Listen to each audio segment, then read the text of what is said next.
àti gbọ́ àti rí ṣé press statement ni àbí publication àbí kílẹ̀ pé aṣẹ́wó ni Tọ́pẹ́ Àlàbí nígbà tó wà ní Ṣàngó Òde lọ́dọ̀ bàbá Ayọ̀míkún Àgbọ̀rí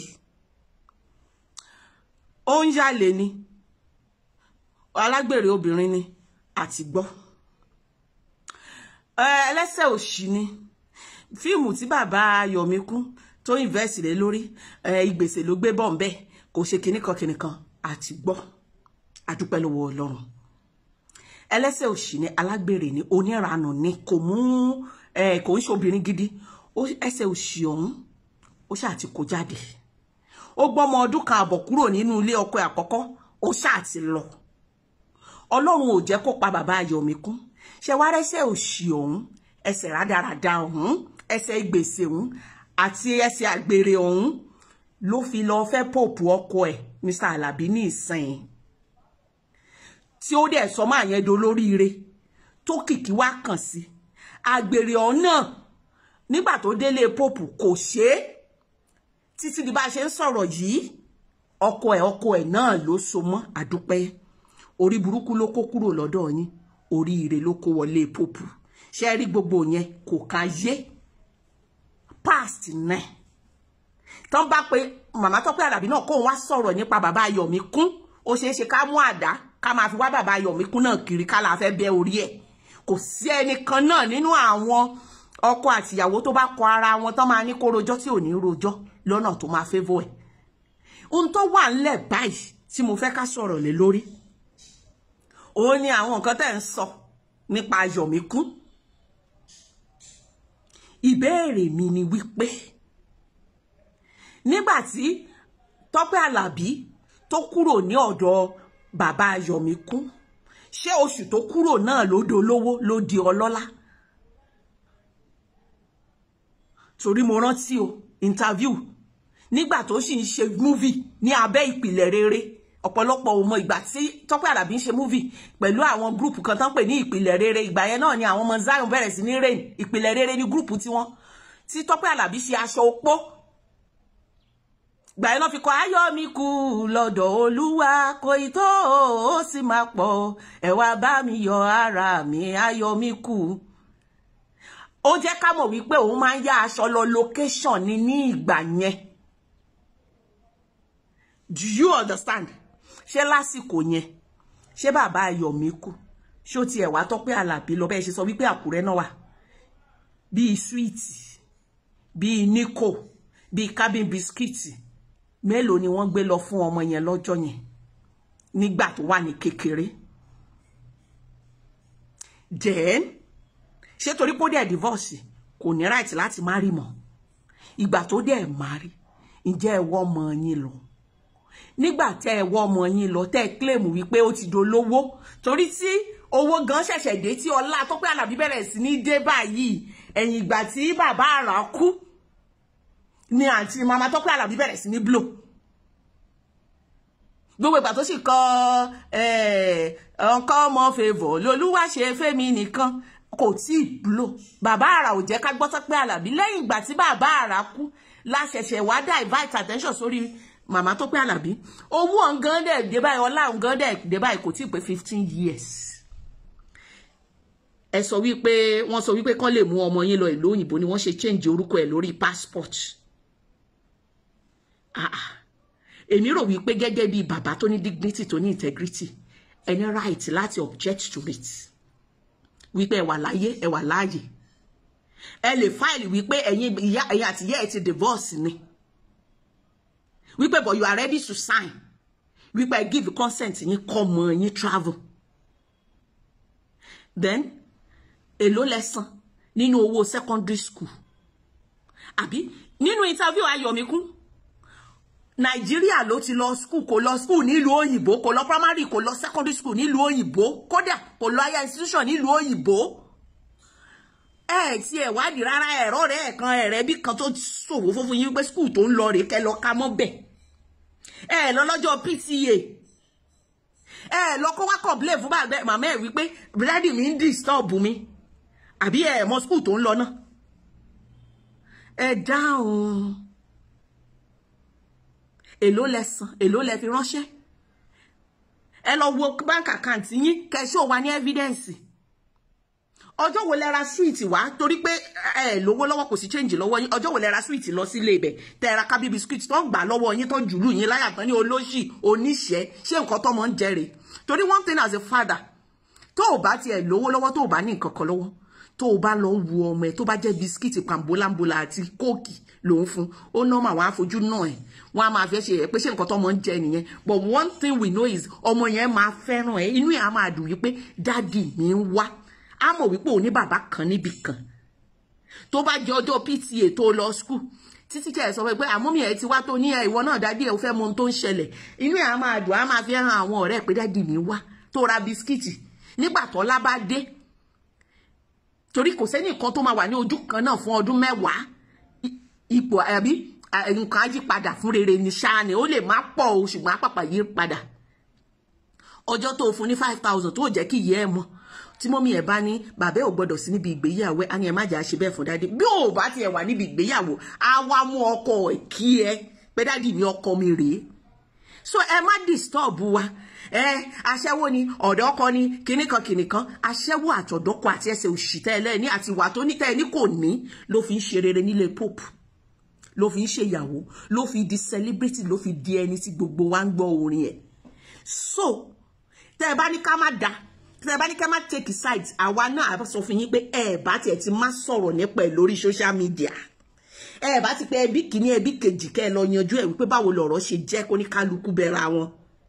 So enough for once àwa obìnrin àti àwọn single mother ń sọ wípé ẹyẹ embarrass obìnrin tó jìyà tó jíṣẹ́ àti ọkùnrin tó bá fẹ́ single mother tó fẹ́ wọn pẹ̀lú ọmọ wọn ẹyẹ embarrass wọn, ẹyẹ pè wọ́n lọ́dẹ̀ mọ́ nígbà tó bá tó àsìkò láti jẹun ọmọ.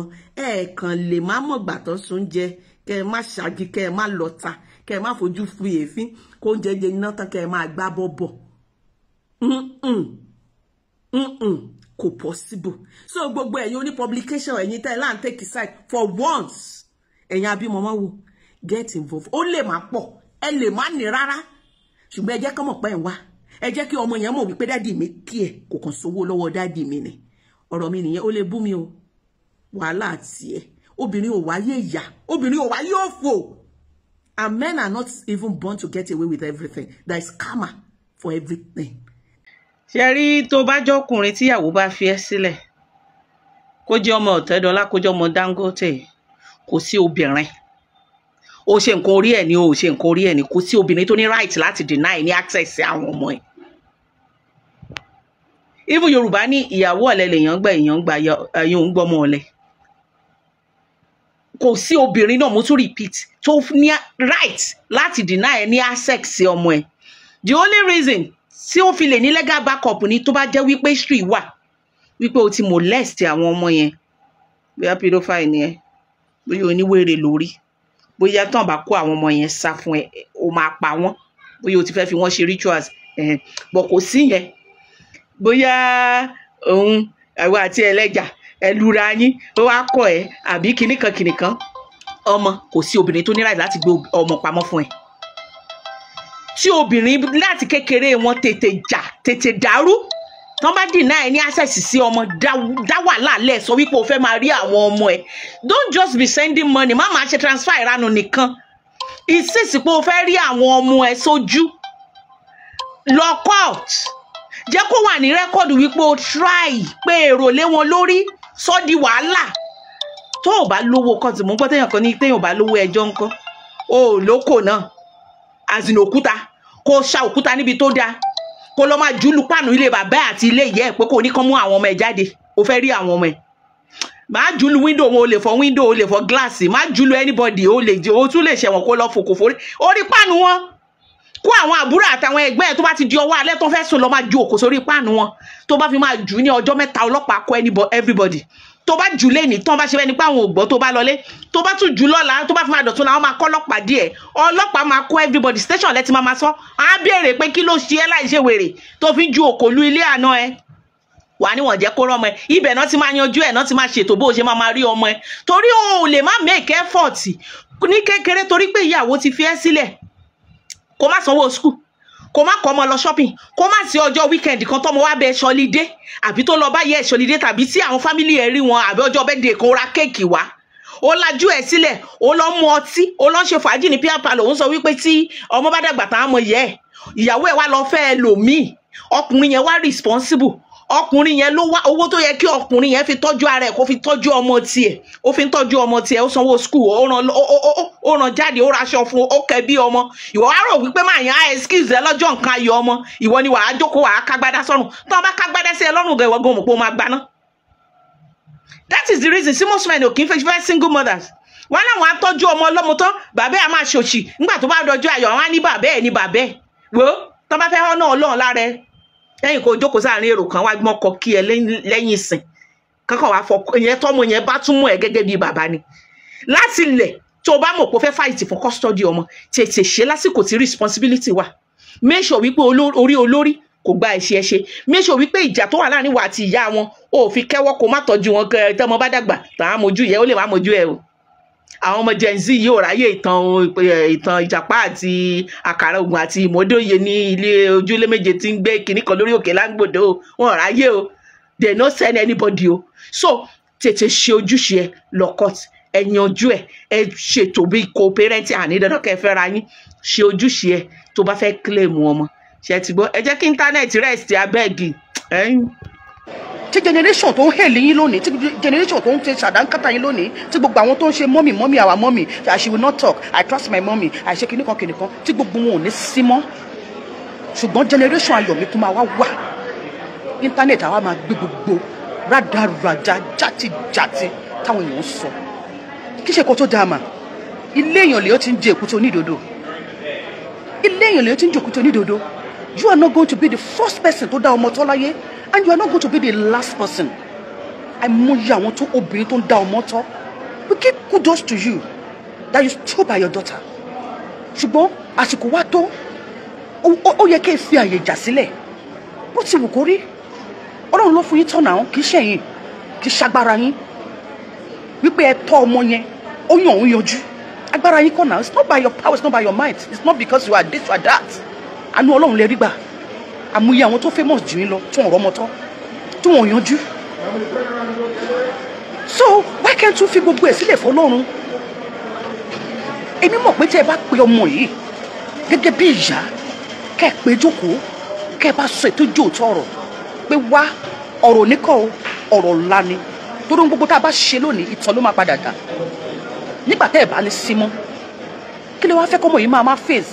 Kí lè fẹ́ káwọn ọmọ yín kó máa face? Ojú wo lè fẹ́ kí àwọn ọmọ yín kó máa fi wo ọ̀rọ̀ yẹn lẹ́yìn wá ọ̀la?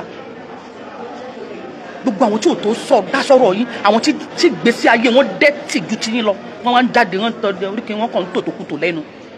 They may be siding you today, Sister Tope. Don't be carried away with praises of men. Don't be carried away. I'm not here to condemn you. I'm not here to castigate you. I'm not here. Who am I? You are a sister to me. Ẹ bá máa jù mí lọ bí oṣù mélòó kan lọ́wọ́ mi ni, tàbí ó pọ̀ jù náà wọn rí wẹ̀rí bóyá ọdún kan. So you are my sister. I'm not here to blame you. Obìnrin dẹ̀ ni mí. I need to láti support yín, but lórí eléyìí tó ṣẹlẹ̀, ojú tèmi fi wò ó, kò dá òkú jẹ́ káàtó mà. Mo dẹ̀ fẹ́ kẹ́ bẹ Ọlọ́run kẹ́ bẹ Ọlọ́run k'Ọlọ́run fún yín ní oore ọ̀fẹ́ láti ṣe àtúnṣe àárín yẹn. Torí òní kọ́ torí ọ̀la. If you love your daughter, tó bá ṣe pé nítòótọ́ ẹ fẹ́ràn Ayọ̀míkún, ó yẹ kẹ́ fẹ́ràn ẹ̀, kẹ́ fẹ́ràn ọjọ́ ọ̀la ẹ̀. Kẹ́ fẹ́ràn Ayọ̀míkún, kẹ́ tún fẹ́ràn ẹ̀ títí di ọjọ́ ọ̀la, títí di ìgbà tí ẹ má dàgbà tẹ́ ẹ dògbò tẹ́ ẹ fi òun nìkan sílẹ̀ láyé. Kí ìfẹ́ yẹn kó continue. Ẹ má fò níyì popularity wa lónìí, gbogbo bá a ṣe tó lónìí, gbogbo bá a ṣe jẹ́, gbogbo ọ̀rọ̀ tá a ní, ayé ń wárí fún wa, ọ̀run wárí fún wa, gbogbo ẹ̀ máa dópin o. Ó máa dópin o. Ó máa kó Ayọ̀míkún nìkan àtòun àtiwá ẹ̀. Ẹ jọ̀ọ́ nítorí Ọlọ́run, my dearest sister, ẹ lọ ṣàtúnṣe o. Torí pé àwọn family bàbá Ayọ̀míkún, wọn ò ní fojú rẹ̀ wò yín bó ti wò ó mọ́. Wọn ò ní fojú rẹ̀ wò yín. Aṣọ ànùdí, èèyàn mẹ́rin lè ọ̀fẹ́ máa fìdí hàn. Lóòótọ́ a lot of people are hailing you. Wọ́n bá orí lábẹ́ àwọn tó ń ṣe oríṣiríṣi nípa àwọn tó ń sọ oríṣiríṣi nípa àwọn péjì mi, máa wo àwọn kọ́mẹ̀ntì mi lọ rẹ́gbẹ́dẹ́, àwọn tó ṣe wípé ìgbé ayé wọn burú ju tiyín lọ, past wọn bad. Àwọn ló kún orí page yẹn tá máa ṣe hey good I can't wait kí bàbá àwọn ọmọ mi kí Ọlọ́run ràn mí lọ́wọ́ kó ṣe kíní báyìí mi ò ní pé ọkọ mi sí mi ní pé bàbá àwọn ọmọ yẹn síbẹ̀ ojú wọn ló máa ṣá máa pẹ́pẹ́ dem lábẹ́lẹ̀. Who does that? Who does that? You are a Christian ẹ kì í ṣe aláìgbàgbọ́. Majority àwọn tó dẹ̀ ń hèlì yín gbogbo wọ̀nyí they are unbelievers. They are unbelievers. Please my sister ẹ lọ ṣàtúnṣe o. Ẹ má sọ pé ọ̀rọ̀ tí mò ń sọ ọ̀rọ̀ rúnrún ni o. Because I'm not siding you now. Ẹ má sọ wípé báwo tèmi báwo. Ẹ lọ ṣàtúnṣe o. Gbogbo ọ̀nà tí a bá lè gbà ó ní kẹ́ lọ fi ṣàtúnṣe. Gbogbo àwọn ó dá gan tó kinní tó ń ṣe kí bẹ́ẹ̀ ló ní wọ́n gbọ́mọ wọn sórí kinní tó bẹ̀rẹ̀ sí ní tó ń drag àwọn ọmọ wọn for what? Why tó bá pẹ́ nífẹ̀ẹ́ ọmọ yín ni ṣé máa gbọ́mọ síta kó máa drag ọmọ yín? Kó máa drag paternity ọmọ yín for what? Nítorí kíni kí lè fẹ́ proof ayé? You are not the first person to my domoto. You are not going to be this last person. Èmi náà domoto bí ni. Àbí òye ń ṣe báyìí. Olúkálùkù ló ní ìdọ̀tí ẹ̀ lábẹ́lẹ̀. You don't need to bring your own outside. For what? Ẹ má fi ìkanra ìyàtẹ̀ jẹ ohun tó ju yín rí. Ẹ má jẹ́ kó má bà future ọmọ yẹn jẹ́ o. Mo fi títóbi Ọlọ́run mo fi bẹ̀ yín. Tọ́dẹ bá rò ṣẹ́ rò yá ni.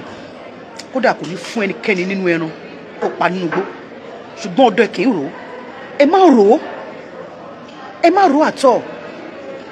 Ṣé kò yẹ yín sí báyìí? Ọlọ́run ló fún yín ní ayọ̀ mi kún tọ́. Ó dẹ̀ jẹ́ kí ẹ jèrè lórí ẹ̀. Lóòótọ́ ká ní kọ́kọ́ ṣẹlẹ̀ sọ́mọ yẹn ni kò sẹ́ni tó máa sọ pé ó ní bàbá kan síbì kan. Àbí òye yín sí báyìí?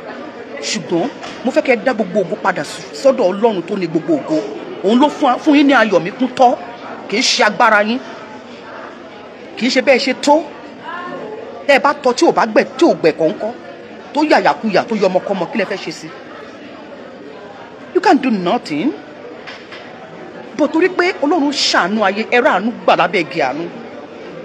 Òun ló jẹ́ kí ọmọ yẹn kó yanjú. Àdúrà yín gbà. Ẹni tó bá mọ kò ẹni tí kò kú ẹ̀ bá yé wọn lòun ló mọ̀ ọ́ lọ. Àdúrà yín gbà. Kí lẹ dẹ̀ wá fẹ́ gbà sí? Ó yẹ kẹ́ dá gbogbo ògo padà sọ́dọ̀ ẹni tó ní ògo ni. Ṣùgbọ́n ṣe rí àṣeyọrí eléyìí báyìí sí ó ti wá ní kọ́lọ́fín nínú. Àṣeyọrí tó bá ti mú kẹ́ gbogbo ẹnu máa kún ẹni tó yẹ kó sọ̀rọ̀ sí ẹni tó yẹ kó sọ̀rọ̀ sí tí ogun wọn jáde tó ń ṣe yànyẹn tó ń ṣe hùn tó ń ṣe ibi kinní kan. No, it's not good. Kó dá mà kó dá. Torí tí Ọlọ́run fi Kristi ọmọ Ọlọ́run mo fi bẹ̀yìn Sister Tọ́pẹ́. Mo fi Ọlọ́run tẹ́ ẹ sọ pé ó pè yín tó wọ́n yín níṣẹ́ yìí mo fi bẹ̀yìn o. Ẹ jọ̀ọ́ ẹ jẹ́ ogun mi kí gbogbo àwọn tó kóra wọn síta bíi kíní wọn tó sọ yín di ìjẹ. Wọ́n bẹ̀rẹ̀ sí wọ́n fi yín pọ̀wọ́ kiri lórí social media. Wọ́n fi ayé ọmọ yín pa owó. Kó bá wọlé kó wà nǹkan mi sọ. Kó bá wọlé kó wà nǹkan mi sọ. Ẹ jọ̀ọ́ ẹ má dúró ní dúró pé I trust my mommy. Mi mommy Tọ́pẹ́ Àlàbí. She will not come out. Let them be ranting. Ẹ má dúró lórí yẹn o. Ṣé mo nígbà ìgbà ọ̀rọ̀ Yínká Aláṣeyọrí ẹ wo bọ́n ṣe drag yín látòkè like I better pass my neighbor generator. Ẹ bọ́n ṣe drag yín eventually ẹ padà jáde síta ọ̀rọ̀ yẹn die down. Ẹ wá bẹ́ẹ̀ ṣe máa ṣe léyìn náà o. This has to be it has oh my God. Ẹ wá bẹ́ẹ̀ ṣe máa ṣe léyìn Sister Tọ́pẹ́ o ń ká mi lára ni o. Torí ọ̀rọ̀ ṣùnùkùn lọ̀rọ̀ yìí ojú ṣùnùkùn là á fi wò ó. Ìlú gbọ̀ngàn dẹni ibi tó kọjú sí àwọn kan ọ̀tọ̀ níbi tó kọ sẹ́lòmíì ibi tó kọ sọ́pọ̀lọpọ̀ ìsìn òní ló kọ sí wọn tí wọ́n wò wọn ò wo ọ̀la wọn ò wo ọjọ́ ọ̀la Ayọ̀míkún wọn ò wo ọjọ́ ọ̀la Ayọ̀míkún because of your popularity because of the love everybody has for you òun sentiment ló pọ̀ ní gbogbo nǹkan tẹ́lẹ̀ táwọn tó ń bọ́ síta tí wọ́n ń gbè lẹ́yìn yìí sentiment ni o èmi ò bá yín mi ò sọ wípé ní tí bàbá Ayọ̀míkún ṣe o mi ò ló dá o ẹ má ṣì mí gbọ́ o kẹ́yìn agbọ̀rọ̀ mi rò ẹ̀yin agbọ̀rọ̀ dùn ẹ̀yin online in-laws kẹ́ tó tún jáde wá bá mi bẹ́ẹ̀ bá jáde wá bá mi ẹ bá mi lé bí ìbọn ni mo wà ẹ bá mi lé torí ẹ̀yin kan ni mo ń bá sọ̀rọ̀ Sister Tọ́pẹ́ Àlàbí àti ọmọ ẹ̀ ni mo bá sọ̀rọ̀ so ẹnikẹ́ni nínú ẹ̀yin online in-laws tẹ́ bá jáde sí mi tí bá mi sọ gọ́tà dọ̀tí ẹ gbọ́ gbà lẹ́yìn ọ̀run yín. My name is Aki Anabi. I'm a video director and TV producer of Akomolowe on African Magic. Keep watching Drive TV. olólùfẹ́ Drive TV àti gbogbo ẹ̀yin tí Fẹ́mi Sola ẹ máa wo Drive TV. Keep watching Drive TV. My name is Wole Agba. Taking this time out to tell you all that you keep watching Drive TV. What drive ẹ̀wọ̀ ní ògo ẹ̀? What drive ẹ̀wọ̀ fulfilment? What drive ẹ̀wọ̀ bí tó bá lọ? Ó ní iṣẹ́ rẹ̀. Ibi ni kò máa wò Drive TV. Thank you. Chloe. Drive TV, driving you around the world.